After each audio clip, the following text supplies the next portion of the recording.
Bismillahirrahmanirrahim. Assalamualaikum warahmatullahi wabarakatuh. Alhamdulillahirabbil alamin wassalatu wassalamu ala asyrofil anbiya'i wal mursalin sayyidina wa maulana Muhammadin wa ala alihi wa sahbihi ajma'in. Amma ba'd. Terima kasih para pemirsa di rumah yang sudah setia dalam program Majelis Sore, Majelis kita semua. Bersama saya Gusti Muhammad Hermawan, dan pada kesempatan kali ini seperti biasa kita mengundang narasumber dari UIN Antasari Banjarmasin yang insya Allah akan membahas tentang kajian-kajian Islam seperti biasa. Hari ini mempersiapkan Ramadan dalam bulan Sya'ban menjadi tema yang diambil, yang tentunya kita hadirkan bersama-sama. Narasumber dari UIN Antasari Banjarmasin ada Bapak Haji Muhammad Mabrur LC MAG. Assalamualaikum. Waalaikumsalam warahmatullahi wabarakatuh. Sehat Pak ya? Alhamdulillah. Alhamdulillah. Ya, walaupun ada suara sedikit cempreng ya. Oke, tapi kemudian juga insya Allah kita semua di dalam lindungan dan kesehatan yang Allah berikan. Amin ya rabbal alamin. Besok untuk kemudian bagi kita masyarakat Banjar pada umumnya begitu ya, terutama di beberapa daerah tertentu, ini kan menjadi sebagai salah satu peringatan yang bahkan semacam menjadi sebuah hal yang wajib untuk kemudian dilangsungkan. Walaupun dalam pada prakteknya secara hukum memang kita ketahui bahwa ibadah ini memang disunnahkan.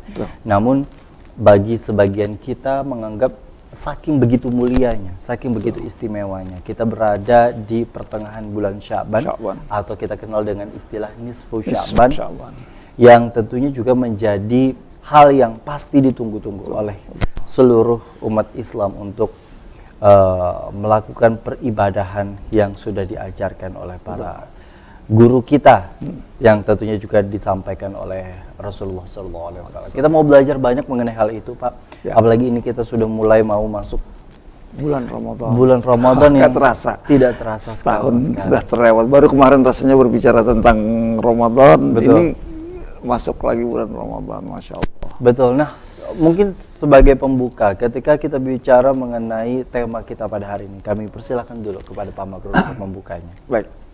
Bismillahirrahmanirrahim. Bersama yang dimuliakan oleh Allah Subhanahu wa taala. Assalamualaikum warahmatullahi wabarakatuh. Waalaikumsalam warahmatullahi. Alhamdulillah wassalatu wassalamu ala Rasulillah wa ala alihi wa sahbihi wa man tabi'ahudah wa mawalah wa ba'd. Syukur yang tiada terhingga, alhamdulillah hari ini kita masih dalam keadaan sehat walafiat. Kalau Allah berkehendak, begitu mudah Allah mengambil kenikmatan ini. Usia cepat sekali. Orang dengan cukup sakit sekali langsung terlihat posturnya menjadi lebih tua daripada umurnya. Yang mudah-mudahan Allah memberikan kesehatan kepada kita, kekuatan kepada kita, dan kemuliaan kepada kita. Allahumma barik fi Sya'ban wa ballighna Ramadan. Mudah-mudahan kita sehat semuanya sehingga kita masuk dalam bulan Ramadan dengan kemuliaan-kemuliaan dan dapat menggapai kemuliaan Ramadan. Salawat teriring salam semoga selalu tercurah kepada junjungan kita Nabi besar Muhammad sallallahu alaihi wasallam. Mudah-mudahan kita bisa menjadi pengikut setia Rasulullah dan kita akan dikumpulkan oleh Allah di surga Allah bersama Rasul yang kita cintai dan seluruh umatnya yang terus beristiqamah dan bersabar dalam amarnya di jalan Allah Subhanahu wa taala. Amin ya rabbal alamin. Pemirsa yang dimuliakan oleh Allah Subhanahu wa taala, tidak terasa mungkin kalau beberapa waktu lagi kita akan memasuki bulan Ramadan. Yang tidak terasa juga nanti kalau hari Senin, hari Selasa kita akan masuk Maghrib, hari Selasa kita akan memasuki tanggal 15 Sya'ban. Banyak maknanya dari 15 Sya'ban ini atau nisfu Sya'ban ini. Tapi sebelumnya mungkin ada beberapa perbedaan. Kalau di Arab, di Mesir khususnya, mereka akan memasuki nisfu Sya'ban di hari ini. Hari ini nanti sore itu masuk. Nah, ini memang problem yang terus ada di tengah masyarakat kita, yaitu perbedaan matla. Jadi pemirsa tidak usah ragu-ragu bahwa pemerintah juga memperhatikan hal itu. Pada prinsipnya perbedaannya adalah sesuatu yang niscaya. Karena memang ada beberapa hal. Pertama, bahwa memang Indonesia ini adalah negara pertama. Jadi setelah Brazil, Lautan Pasifik, kemudian Papua masuk ke Indonesia. Nah, ini negara pertama yang memperhatikan keberadaan bulan. Dan wilayah kita itu sangat luas, dari Papua sampai Sumatera, Aceh. Jadi panjang sekali. Mungkin kalau disusun dari Maroko sampai ke Saudi Arabia, itu kira-kira jarak tempuhnya yang luar biasa. Sehingga, nah karena posisi Indonesia berada di awal, maka inilah yang pertama kali memperhatikan kedatangan bulan. Yang perlu kita pahami bahwa Saudi itu sekitar 5 atau 4 jam belakangan. Jadi kalau sekarang ini misalnya jam 5 sore, berarti dia masih jam 12 siang.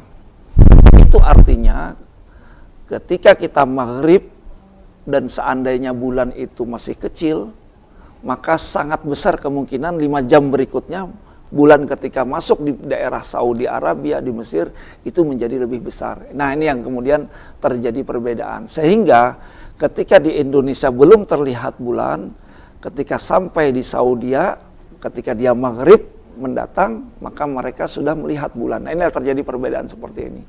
Artinya ini sesuatu yang niscaya dan kita sudah pahami, dan kita perlu membijaksananya. Yang kemudian sama masyarakat yang memakai metode hisab, supaya tidak terjadi perbedaan, maka mereka menghitung saja. Cukup seandainya di atas 0 derajat, maka dianggap itu sudah masuk bulan. Walaupun bulan belum terlihat. Dan kemudian itu menjadi sama dengan mereka yang berada di Saudi. Tapi pada prinsipnya Rasulullah SAW juga dalam Al-Quran, faman syahida dalam Al-Quran soal Al-Baqarah, faman syahida minkumus syahra falyasumhu. Barang siapa yang melihat adanya kedatangan bulan, keberadaan bulan, maka berpuasalah. Dan itu kemudian diterjemahkan dalam hadis, sumu li ru'yatihi wa aftiru li ru'yatihi. Kemudian pemerintah berkesimpulan bahwa hilal harus terlihat dengan jelas, dan kemudian kita memulai. Artinya kalau gitu kita membijaksanainya, memahaminya, bukan berarti terjadi perbedaan yang signifikan antara kita dan Saudi. Berarti kita seandainya mereka sudah misalnya hari Rabu mereka hari Selasa ini tanggal 15 Sa'ban, kemudian kita terlambat. Tidak demikian. Ini memang problem masyarakat dunia. Sampai sekarang umat Islam belum ada kesepakatan di mana titik tengah dunia. Kalau untuk Masehi mereka sudah sepakat Greenwich itu titik tengahnya. Sehingga penghitungan hari dan bulan itu menjadi berpatokan di situ. Nah, walaupun itu terjadi perbedaan juga, pernah terjadi, dan itu yang disampaikan oleh Hasyim Muzadi, bagaimana beliau bercerita ketika beliau berada di Jepang, kemudian beliau berangkat ke Amerika. Nah, Jepang dan Amerika ini terjadi perbedaan hari, sehingga ketika dia berangkat ke Amerika, ternyata di sana masih belum berganti hari. Misalnya tanggal 24, di sana masih tanggal 23. Nah, ini yang terjadi. Jadi sebenarnya problem ini terjadi pula di metode Masehi. Dan pernah ada yang menelpon, "Mah, anak pian sudah lahir ketika di Jepang." Tanggal berapa waktu itu? Tanggal 1. Padahal di Amerika masih tanggal 30. Nah, ini terjadi perbedaan seperti itu. Berarti lahirnya besok hari. Nah, ini. Jadi sebenarnya di dalam perhitungan Masehi pun ada terjadi perbedaan. Karena memang bagaimanapun dunia kita bulat, dan itu menjadi sesuatu yang niscaya. Artinya tidak ada masalah. Artinya memang kalau demikian perbedaan, artinya Ramadan seandainya atau Idul Fitri seandainya itu terjadi perbedaan, artinya hari dimulai di tempat di mana hari raya itu dimulai. Misalnya tanggal 1 hari Rabu, hari Selasa itu sudah masuk di Mesir, artinya dari tempat itulah dimulai hari tanggal 1-nya. Maka Mesir, kemudian Maroko, kemudian Brazil, sampai kemudian Indonesia mengikuti hari setelahnya. Nah, kira-kira begitu pembijaksananya. Artinya tidak perlu ragu-ragu bahwa tidak ada yang kadang-kadang ini berarti tanggal 2 kita berpuasa, tidak. Sehingga terjadi perdebatan yang mungkin tidak berkesudahan. Tidak berkesudahan. Ya, sudah. prinsipnya kalau mereka yang memakai prinsip ru'yat, artinya mengikuti pemerintah yang melihat ru'yat, melihat dan memperhatikan kejadian yang ada di dalam bulan. Kalau mereka yang memakai hisab, cukup mereka menghitung bahwa ternyata secara logika, secara ilmiah terbukti bahwa bulan posisinya di atas 0 derajat, maka itu sudah cukup. Ya, itu masing-masing bisa disepakati. Nah, ini kemudian kita berbicara tadi karena kenapa begitu, karena di Mesir 15 Sya'bannya itu hari ini, nanti sore. Bukan nanti sore, mungkin nanti malam jam 5, jam 12 malam mereka akan memperingati nisfu Sya'ban. Oke, jadi Kita, 1 hari sebelumnya kemudian juga sudah dilangsungkan nisfu Sya'ban. Nah, nanti kita akan juga membahas berkaitan dengan nisfu Sya'ban ini sendiri seperti apa, terutama dalam kaitannya persiapannya. Ini menjadi titik awal mungkin bagi sebagian kita yang kemudian juga ingin mempersiapkan diri memasuki dan menjelang bulan Ramadan. Banyak hal yang kemudian juga dipersiapkan, bukan hanya terkait dengan ibadah ataupun juga kondisi dari tubuh sendiri, namun juga berkaitan dengan hal-hal yang mungkin sifatnya tradisi, yang tentu juga tidak lepas dari masyarakat kita, masyarakat Banjar. Usai jeda, tetaplah bersama kami dalam program Majelis Sore, Majelis Kita Semua.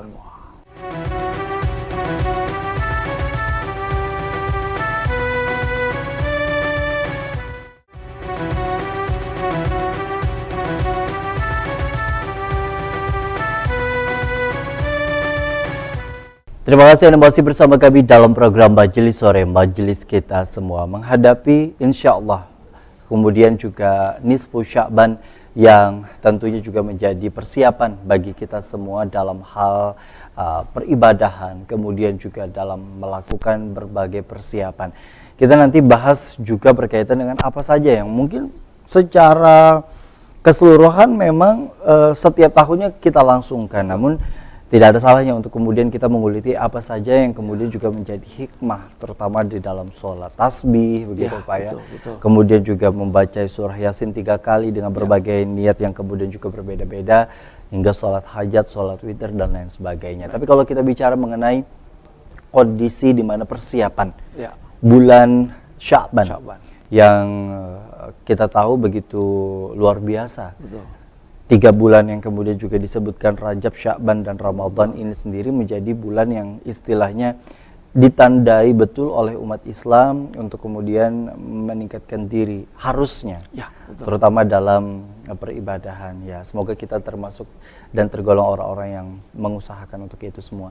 Tapi kalau kita bicara mengenai nisfu Sya'ban, Pak, apa yang kemudian juga ingin dan harusnya kita persiapkan? Tadi disebutkan ada Rajab, Sya'ban, Ramadan, dan nisfu Sya'ban tengah. Apa maknanya? Ini yang diingatkan beberapa ulama bahwa kita sering mengabaikan nisfu Sya'ban. Sya'ban maksudnya secara khusus. Yang uniknya bulan Sya'ban ini di tengah diapit oleh 2 bulan mulia. Bulan Rajab adalah bulan suci yang termasuk 4 bulan haram yang dihormati, yang mulia, yang suci lah. Jadi bulan Rajab, kemudian bulan Ramadan, dan bulan Sya'ban ada di tengah-tengahnya. Nah, ini yang kadang kita kurang menyadari hal ini. Bulan Rajab otomatis itu sudah ada peristiwa yang sangat agung dan besar, yaitu peristiwa Isra dan Mi'raj. Mungkin kalau pemirsa kembali beberapa bulan yang lalu, di mana bulan Rajab ini adalah bulan yang kita diberikan keyakinan penuh terhadap ajaran-ajaran tentang sesuatu ghaibiyat, tentang keberadaan Allah, di mana Rasulullah bertemu langsung dengan Allah, kemudian tentang surga dan neraka. Ini bulan Rajab, kemuliaannya sudah disebutkan dalam Al-Quran. Ada 4 bulan yang haram, yaitu bulan Rajab yang sendirian, yang selebihnya adalah bulan Zulqa'dah, Zulhijjah, dan Muharram yang berdampingan. Rajab sendirian. Jadi Rajab ini menjadi sesuatu yang mulia. Kemudian setelah bulan Sya'ban ini adalah bulan Ramadan yang luar biasa. Jadi nisfu Sya'ban itu berada pas di tengah-tengahnya. Memang ulama memahami betul bahwa memang kalau kita runut kumpulkan hadis-hadis yang terkait dengan masalah nisfu Sya'ban ini, tidak banyak hadis yang memiliki kualitas yang sangat baik. Ada beberapa hadis dan beberapa itu ya ada beberapa macam riwayat tentang cerita tentang nisfu Sya'ban ini. Beberapa itu masih dikategorikan hadis yang dianggap lemah. Tetapi dalam kaidah hukum, dalam kaidah hadis, ketika sebuah konsep ajaran itu disebutkan dari berbagai riwayat, ada macam-macam riwayat dan bercerita dengan satu topik yang ada kemiripan dan kesamaannya, kalau dalam istilah hadis itu, maka hadis yang lemah ini ketika dia banyak berkumpul menjadi naik derajatnya menjadi disebut dengan hasan li ghairihi. Dia menjadi baik karena beberapa riwayat yang mendukung cerita itu. Maka itu menjadi satu poin tersendiri. Di samping itu, nisfu Sya'ban itu menjadi tradisi amalan dari para sahabat, tabi'in, terus ulama-ulama di setiap periode, di setiap masa. Nah, ini semakin menjadi penguatan. Maka dapat disimpulkan bahwa amalan-amal ini tidak menjadi lemah sama sekali, walaupun juga ada beberapa hadis atau riwayat-riwayat yang memang itu memiliki kedudukan yang sangat lemah. Ada, tapi itu bukan berarti lemah ini menjadi semuanya menjadi hadis yang lemah, tidak. Karena beberapa hadis dan riwayat yang disebutkan ini kemudian hadis ini menjadi hasan li ghairi, karena kita tahu derajat yang tertinggi adalah mutawatir, kemudian dari segi perawinya itu adalah sahih, kemudian di bawahnya lagi ada hasan, kemudian di bawahnya dhaif. Dhaif juga bertingkat-tingkat. Ada yang mu'allaq, mu'dhal, dan sampai paling bawah itu yang maudhu'. Nah, ini yang tidak bisa kita pakai sama sekali. Hanya hadis yang dibuat-buat. Nah, hadis tentang riwayat tentang Sya'ban ini banyak sekali, dan menjadi kesimpulannya menjadi naik derajat menjadi hasan li ghairihi. Nah, apa yang terjadi di bulan, jadi tadi kemuliaannya dia berada di tengah-tengah. Nisfu Sya'bannya pas di tengah-tengahnya. Nah itu, ini menjadi nilai tersendiri. Dalam sebuah riwayat disebutkan Rasulullah berpuasa di bulan pada hari nisfu Sya'ban ini karena apa? Beramalan di hari nisfu Sya'ban ini karena apa? Karena beliau ingin bahwa ketika amal itu disampaikan kepada para malaikat dan Allah, maka pada saat hari itu dalam keadaan beribadah kepada Allah Subhanahu wa ta'ala. Logikanya itu simpel. Kita ujian SD, SMP, SMA itu kan. Ketika ijazah kita yang tercantum itu nilai kelas 1 kah, kelas 2, kelas 3 kalau SMP, SMA. Yang tercantum dalam ijazah. Ya. Pasti nilai kelas 3 kalau SD di kelas 6-nya. Kalau SMP di kelas 3 kelas berapa? Kelas 9 ya. Kelas 9 sekarang, kalau SMA kelas 12. Nilai terakhir itulah yang tercantum di dalam ijazah. Logikanya seperti itu simpelnya. Artinya kata Rasulullah, saya ingin bahwa ketika amal itu diperlihatkan, disampaikan, dilaporkan, ya ibarat kata itu kalau misalnya amalan kita tuh 1 tahun penuh ini kadang-kadang ya manusiawi, ketika ada bolong, ada lupa, ada ingat, ada lalai, kemudian kita beribadah, maka ada baiknya ketika di akhir lembaran itu menjadi amalan-amalan kebaikan semuanya.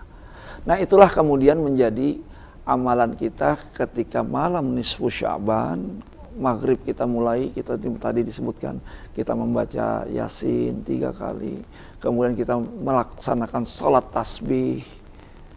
Nah sholat tasbih ini menjadi spesifik, kenapa? Karena memang ini ada amalan para malaikat. Jadi apa yang dikerjakan malaikat? Kan pekerjaan banyak sekali. Setelah mereka menyelesaikan tugas-tugas membagi rizki, misalnya malaikat-malaikat Mikail, kemudian malaikat memberikan rahmat sudah selesai mengerjakan, dan seperti malaikat Israfil, ngapain sekarang? Kan tugasnya hanya meniup sangkakala. Kalau sangkakalanya belum ditiup, apa yang dilakukan? Kan ada pertanyaan-pertanyaan lucu seperti itu.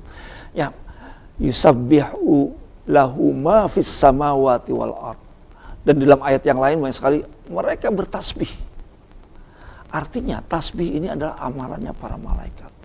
Maka di dalam sholat tasbih pun kita melaksanakan seperti itu. Yang jumlahnya adalah 300 tasbih.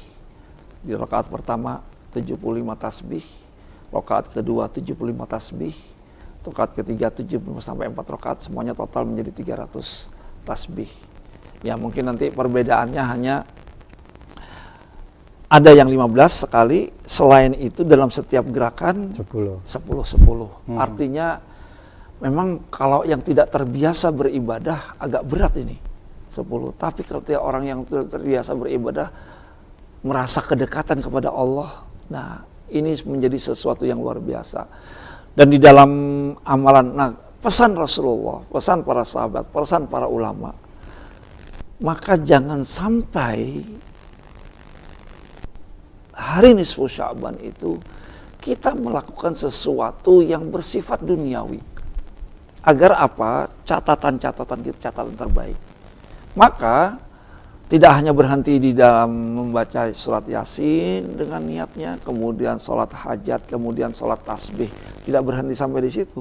Nanti tengah malam juga ketika kita bangun, misalnya kita sholat tahajud, kan sebelumnya nggak pernah sholat tahajud, jadi itu mumpung kesempatan ini kita setidaknya paling tidak itu kesempatan melaksanakan sholat tahajud. Apalagi juga persiapan untuk sahur biasanya. Nah kemudian seperti disampaikan dalam hadis juga disebutkan bahwa Rasulullah kenapa berpuasa di bulan tanggal 15 itu ya karena ingin bahwa ketika amalan itu disampaikan, seluruh amalan hari itu adalah amalan terbaik yang diinginkan diridhoi oleh Allah Subhanahu wa taala. Di samping ini juga persiapan kita melatih diri untuk mempersiapkan diri di bulan Ramadan. Masya Allah. Artinya dengan luar biasa begitu banyak riwayat yang kemudian juga menyebutkan, dan kemudian juga ini analoginya tadi sudah disampaikan bahwa betul ketika kita bicara mengenai peribadahan apalagi catatan amal baik begitu ya, alangkah lebih eloknya ditutup dengan kondisi di mana kita melakukan peribadahan yang insya Allah mendatangkan keberkahan dan juga kebermanfaatan bagi kita dan keluarga. Banyak dari kita yang melakukannya memang secara berjamaah, ya, baik dilangsungkan di masjid-masjid, musola, di beberapa rumah, ataupun juga bahkan di dalam keluarga sendiri dengan berbagai alasan. Begitu ya, karena mungkin ada yang sakit dan lain sebagainya. Nanti kita akan bahas itu semua, sejauh mana sebenarnya ibadah ini dinilai dan bernilai begitu di mata Allah Subhanahu wa taala, terutama dalam membangun yang namanya kepercayaan diri kita untuk terus melakukan peribadahan yang insya Allah mendatangkan keberkahan. Usai jeda kita akan kembali, tetaplah bersama kami dalam program Majelis Sore Majelis Kita Semua.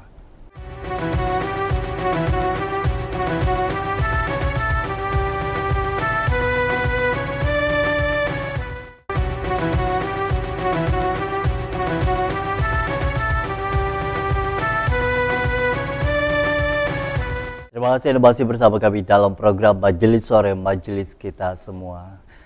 Menyiapkan diri untuk bulan suci Ramadan tentu menjadi hal yang paling utama untuk diri kita.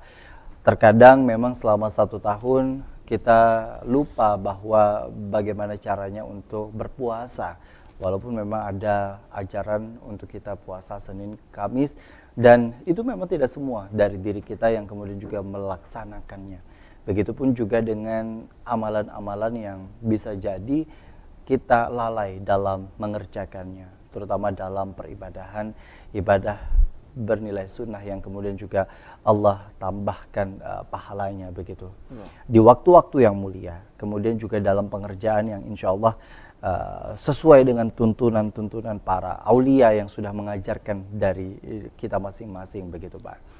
Artinya kalau kita boleh simpulkan sekali lagi, mungkin ini sebagai penyegaran ya. Betul. Karena ini kan untuk persiapan melaksanakan di maghrib nanti untuk melangsungkan sholat yang namanya sholat maghrib berjamaah, kemudian juga membaca surah Yasin bersama-sama begitu ya, dengan niat yang berbeda-beda. Niat yang pertama biasanya kita juga meminta berbeda dengan niat yang kedua, berbeda juga dengan niat yang ketiga. Tapi kalau kita boleh simpulkan, ini tidak lain tidak bukan untuk keperluan diri kita dan kebaikan dunia wal akhirat begitu. Salah satu yang ditekankan apalagi di dalam membaca surah Yasin yang ketiga itu kan minta dimatikan dalam husnul khotimah. Karena itu tujuan utama. Tujuan yang paling utama untuk diri kita. Sepanjang apapun, sekaya apapun, sehebat apapun, dengan gelar profesor sekalipun, kalau tidak husnul khotimah buat apa? Betul. Nah, itu yang kemudian juga terus kita panjatkan.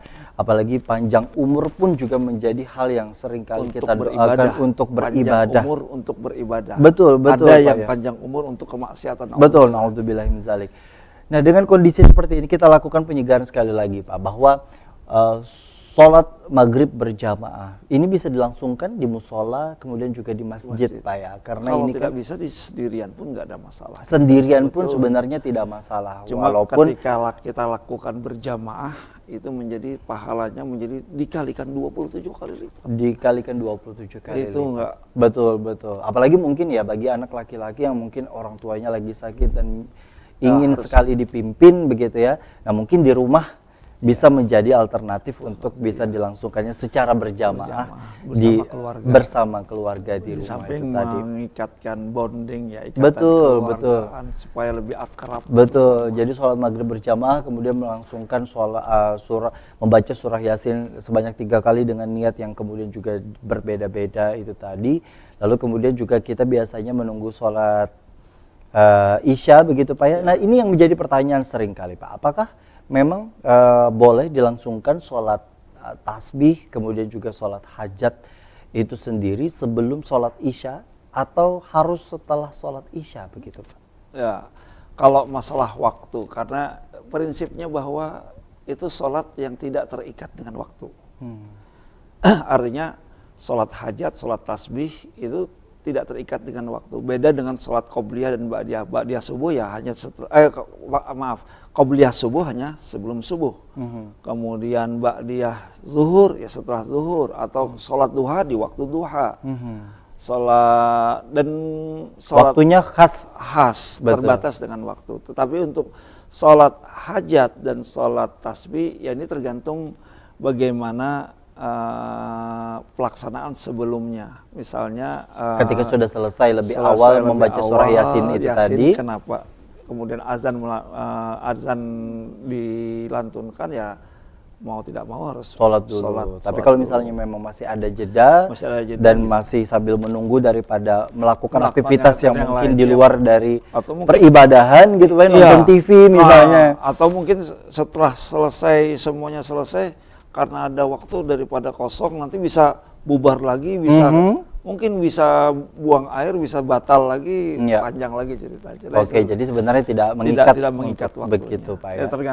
Biasanya tergantung imamnya sih bagaimana dia biasanya dia sudah men-setting bagaimana kecepatan membaca Yasinnya, membaca doanya itu juga ada. Betul. Atau surah-surah yang kemudian juga dibacakan ketika mengimami sholat itu tadi itu juga, gitu wiridnya Pak ya. Juga biasanya sudah difahami oleh imamnya.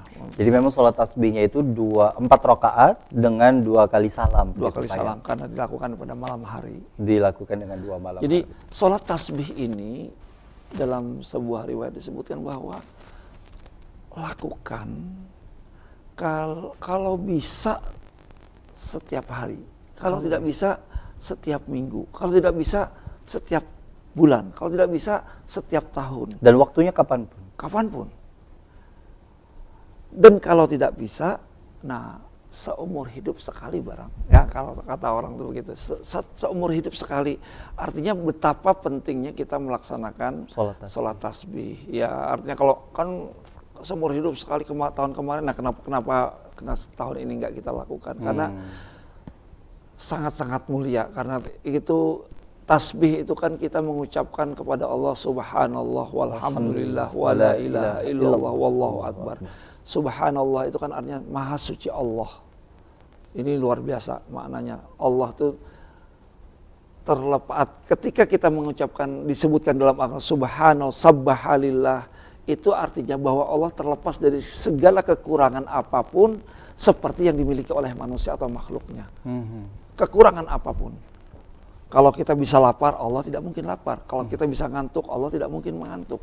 Kalau kita lengah, kalau kita kadang adil, kadang tidak, kadang derman, ini Allah tidak mungkin terlepas dari segala kekurangan itu, kira-kira seperti itu. Baik, artinya memang betul-betul kita menghambakan diri dan betul-betul mengagungkannya ya. Dengan kondisi di mana kita banyak belajar itu tadi ya Pak ya.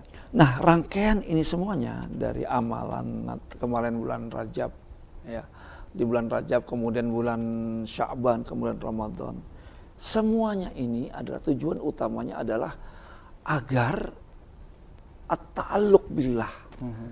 Kita ketergantungan kita kepada Allah itu semakin kuat. Oke. Bagaimana kita di dalam surat Al-Ikhlas, Qul huwallahu ahad, katakan Allah itu esa. Allahus samad, katakan bahwa Allah itu tempat bergantung. Lam yalid walam yulad, tidak ada beranak, tidak diperanakan. Jadi Allah tidak ada di bawahnya, tidak ada di atasnya. Walam yakun lahu kufuwan ahad, di samping-sampingnya yang setara dengannya tidak ada. Jadi Allah hanya murni Allah. Allah hanya Allah. Ini ingat, ahad itu bukan satu. Bukan tunggal. Kalau satu pasti ada dua. Akan ada tiga. Tunggal ada tunggal putra, ada double. Nah, single double gitu kan. Kalau esa tidak ada lagi angka yang menyebutkan dua itu berdua itu nggak ada.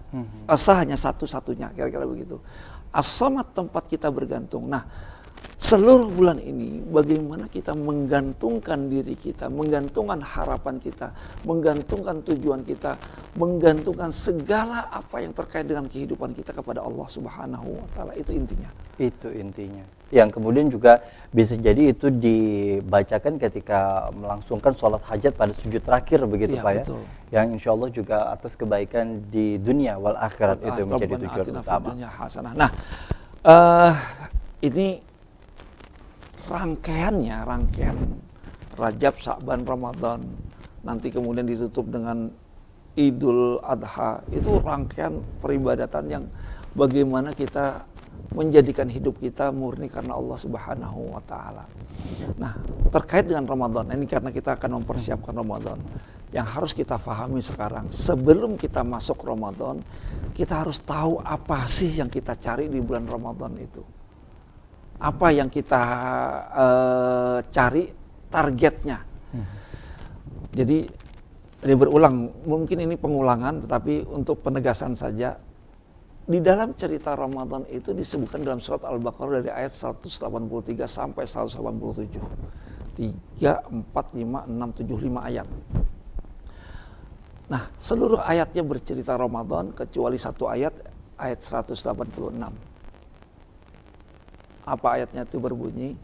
Wa idza sa'alaka ibadi anni fa inni qarib ujibu da'watad da'i idza da'ani falyastajibu li wal yu'minu bi. Ketika hambaku bertanya tentang aku dekat. Aku menjawab seluruh menjawab seluruh permintaan hamba-hambaku ketika dia meminta. Maka hendaklah dia memenuhi panggilanku, termasuk berpuasa ini. Fal yu'minu bi, berimanlah kepadaku. Ini persiapkan kita Ramadan. Jadi ayat ini tidak terkait sama sekali dengan Ramadan. Tidak berbicara tentang hukum-hukum Ramadan, tidak berbicara, kan berbicaranya ketika hambaku bertanya tentang aku dekat. Aku menjawab doa seluruh hambaku. Gak ada hubungannya. Ayat sebelumnya bercerita tentang bagaimana berpuasa, ayat setelahnya pun tentang hukum bagaimana ketika terjadi pergaulan atau hubungan suami istri setelah di bulan Ramadan. Disebutkan di ayat setelahnya. Ayat ini berbeda. Di tengah-tengah cerita Ramadan, hukum-hukum Ramadan, dia nempel bercerita tentang doa. Maka ulama menafsirkan ayat ini justru inilah inti daripada bulan Ramadan. Apa intinya?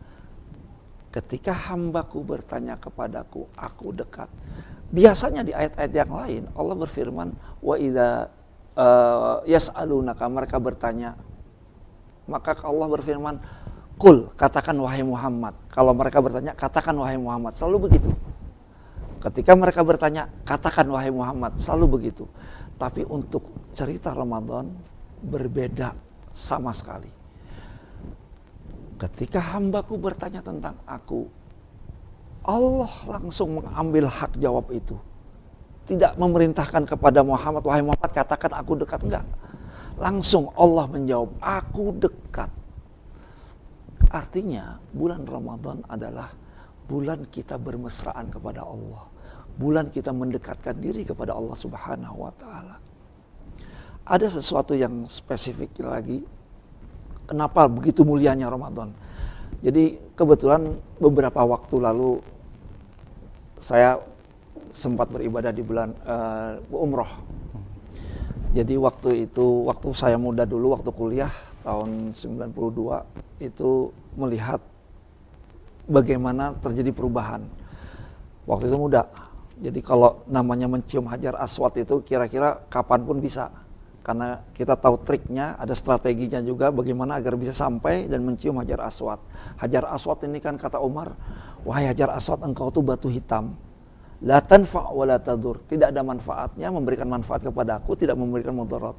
Laula, kalau seandainya aku tidak melihat Muhammad Rasulullah itu mencium engkau, aku tidak akan mencium.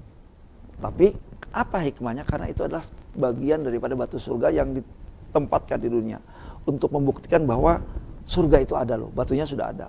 Nah, jadi saya waktu kemarin melihat betapa orang harus berdesak-desakan, sikut-sikutan untuk mencapai hajar aswad dan mencium hajar aswad, untuk mendapatkan kemuliaan mencium hajar aswad. Ke tempat lain, multazam, pintu, di situ kita mengetuk, istilahnya itu kita menggedor rumah Allah, pintu Allah. Ya Allah kami memohon. Nah kira-kira gitu. Kalau ada orang meminta pertolongan datang ke rumah kita dan mengetuk rumah kita, kan langsung kita ijabah gitu. Dan itu yang melihat banyak sekali juga orang. Masa melihat ke multazam tempat yang setengah lingkaran itu orang antri juga luar biasa. Kemudian di tempat yang lain raudhah. Raudhah ini unik. Kalau dulu jalan-jalan, yang sekarang ini kita harus daftar. Mungkin kalau jemaah pemirsa mau memasuk raudhah, biasanya travel memberikan kesempatan sekali. Nah, selain itu kita bisa mendaftar lewat aplikasi. Saya berpikir, kalau saya mengerti aplikasi, bagaimana orang yang tidak mengerti aplikasi? HP-nya HP apa katanya HP bukan Android. Bukan Android yang dulu itu nggak mungkin bisa mendaftar. Jadi untuk beribadah itu banyak prasyaratnya, apalagi haji. Haji hanya orang-orang yang punya dana cukup. Sekarang 60 juta. Kalau nggak punya dana cukup, dan 60 juta itu pun untuk tergolong dengan waktu yang sangat lama menunggu. Iya, menunggunya. Itu 40 tahun. Kira-kira kalau usia saya 50 tahun, 40 tahun, 90 tahun sudah nggak bisa bergerak juga. Hampir mustahil. Atau kalau mau juga yang 300 atau 250 juta ONH. ONH fulus namanya, bukan plus ya, fulus. Itu harus punya uang dana sekian. Artinya untuk beribadah punya prasyarat. Tadi untuk mencium hajar aswad harus kuat. Terpaksa harus mensikut orang, mau tidak mau. Harus antri. Untuk masuk raudhah harus daftar di nusuk. Untuk haji harus punya uang. Di samping punya uang, kalau kekuatan juga, waktu juga kalau sibuk. Nah, ada prasyarat. Jadi memang surga mahal. Kalau kita mau bersedekah, beribadah dengan sedekah, harus punya uang. Kalau kita mau berpuasa, harus sehat. Nah, jadi kalau saya berpikir untuk mencapai surga, ada beberapa persyaratan yang agak sulit ya. Haji sulit, karena nggak punya uang nggak bisa berangkat haji kita. Tapi di bulan Ramadan, Allah memberikan kemuliaan kepada siapapun. Siapapun. Kamu punya uang, silahkan bersedekah. Kamu tidak punya uang, kamu bisa berzikir. Tidak perlu persyaratan harus kuat. Tidak persyaratan harus daftar haji, daftar umroh, harus mengerti Android. Engkau pintar, engkau bisa masuk ke dalam surga. Engkau bodoh pun, maaf, engkau tidak mengerti apapun. Tahunya beramalan aja sudah. zikir di bari Tuhan guru ini diamalkan, tahunya itu aja. Walaupun kita nggak mengerti sekalipun, bahkan ketika kita membaca Al-Quran, mungkin mayoritas kita nggak membaca, tidak paham artinya. Tidak mesti harus paham artinya. Cukup membaca, maka setiap huruf itu ada pahala di sisi Allah. Artinya Ramadan itu semuanya terbuka. Itulah baru terrenyuh saya, oh ya Allah, Allah membuka pintu surga dan mempersilahkan umatnya dari pintu mana yang dia inginkan. Masya Allah, itu yang kemudian juga menjadi harapan bagi kita semua. Dan semoga kita semua sampai di bulan Ramadan hingga akhir nanti tentunya, yang menjadi harapan bagi kita semua. Usai jeda kita akan kembali, tetaplah bersama kami dalam program Majelis Suara Majelis kita semua.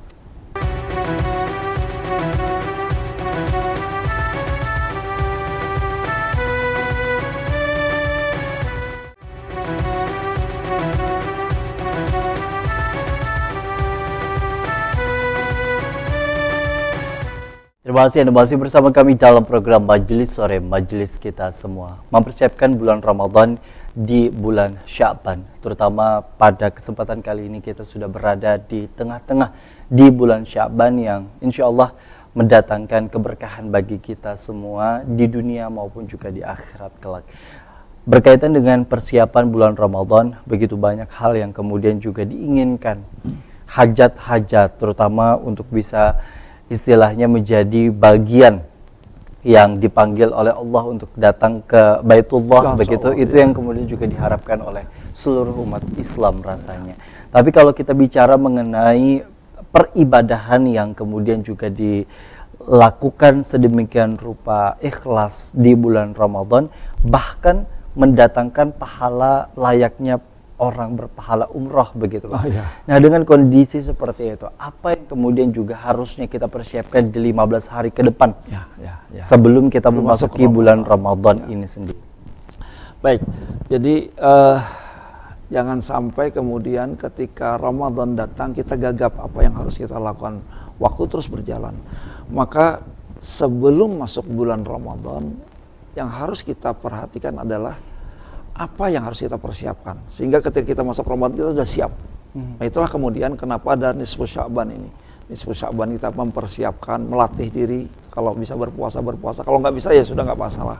Tapi setidaknya kita sudah bulatkan tekad untuk menggapai sesuatu. Yang kemudian adalah lakukan target-target, rencana-rencana. Karena kalau kita hanya datang di bulan Ramadan tanpa target dan tanpa tujuan, tanpa persiapan yang matang, maka tidak mustahil nanti seperti diingatkan oleh Allah, oleh Rasulullah. Dalam sebuah hadis disebutkan, raghima anfu rajulin, hancur hidung seseorang atau hancur seseorang itu kalau salah satunya itu ketika datang Ramadan belum diampuni dia. Ya karena apa masalahnya? Kita datang Ramadan datang, kita berpuasa seperti orang berpuasa, tapi tidak ada target, tidak ada tujuan, tidak ada rencana, tidak ada sesuatu yang diprioritaskan, maka akan melewati Ramadan ya seperti itu aja. Maka kita harus persiapkan. Apa yang harus dipersiapkan? Jadi tadi targetnya, misalnya tentang bacaan Al-Quran. Kalau memang kita sudah bisa membaca Al-Quran, target khatam setidaknya sekali. Kalau bisa 2 kali, sebanyak-banyaknya. Karena bagaimanapun Ramadan syahrul Quran. Kemudian ibadah artinya ya zikir. Mungkin kalau misalnya kita nggak punya, bikinlah apa yang harus kita baca dalam sehari, kita targetkan 100, misalnya istighfar 100 kali.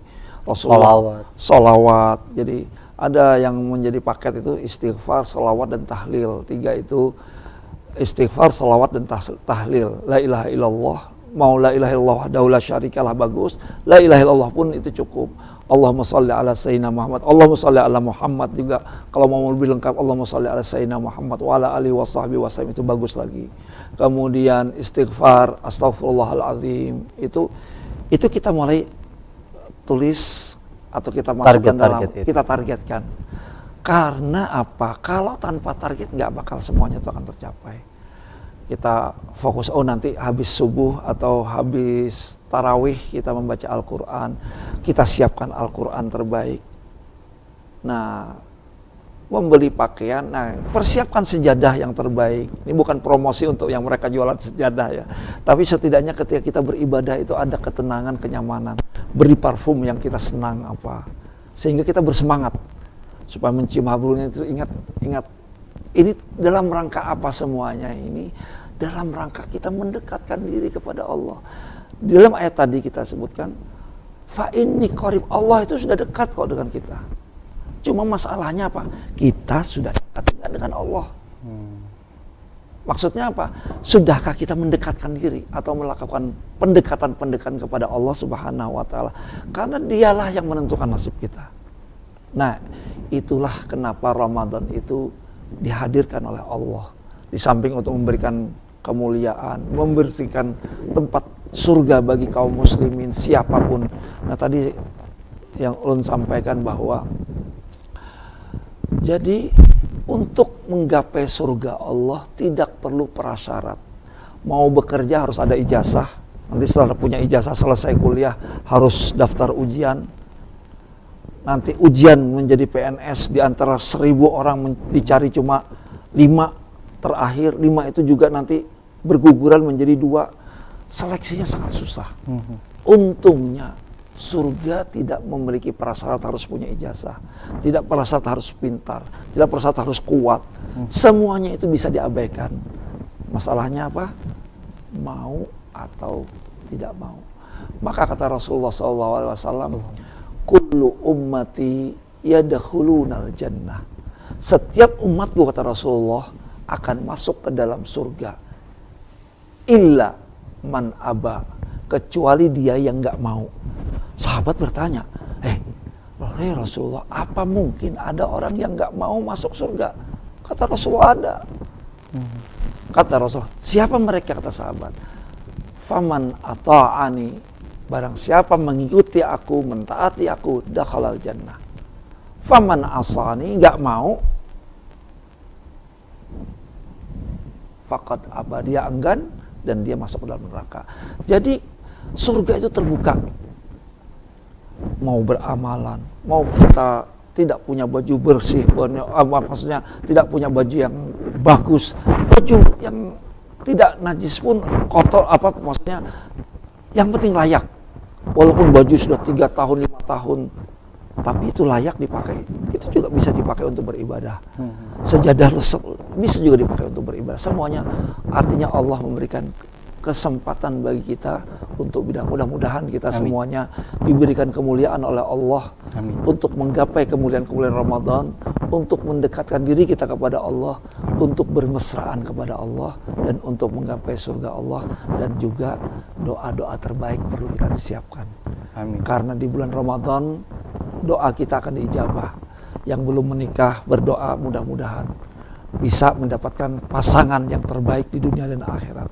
Yang punya problem masalah, persiapkan doa bagaimana masalahnya bisa diselesaikan. Yang ada hajat, silakan berdoa karena Allah membuka pintu dan itu tanpa syarat. Semoga kita mendapat kemuliaan di bulan Ramadan dan khususnya di bulan Sya'ban ini. Amin ya rabbal alamin. Wah, Masya Allah. Artinya dengan kondisi seperti itu memang betul-betul harus kita persiapkan dengan baik, dengan target-target yang tentunya menjadi semangat dan motivasi untuk kita untuk terus melakukan peribadahan yang baik dan insya Allah diberkahi oleh Allah. Terima kasih Pak Mabrur yang tentunya juga sudah hadir di studio Duta TV. Semoga insya Allah tayangan ini bisa bermanfaat dan membawa keberkahan bagi kita semua. Selamat menunaikan ibadah puasa bagi teman-teman masyarakat kita yang kemudian esok hari akan melangsungkan puasa di Nisfu Sya'ban. Semoga kita semua diberikan oleh Allah keberkahan dan kemudian juga diterima akan segala amal baiknya. Dan akhirnya saya Gusti Muhammad Hermawan Pak Mabrur mengucapkan terima kasih atas perhatian dan kebersamaannya.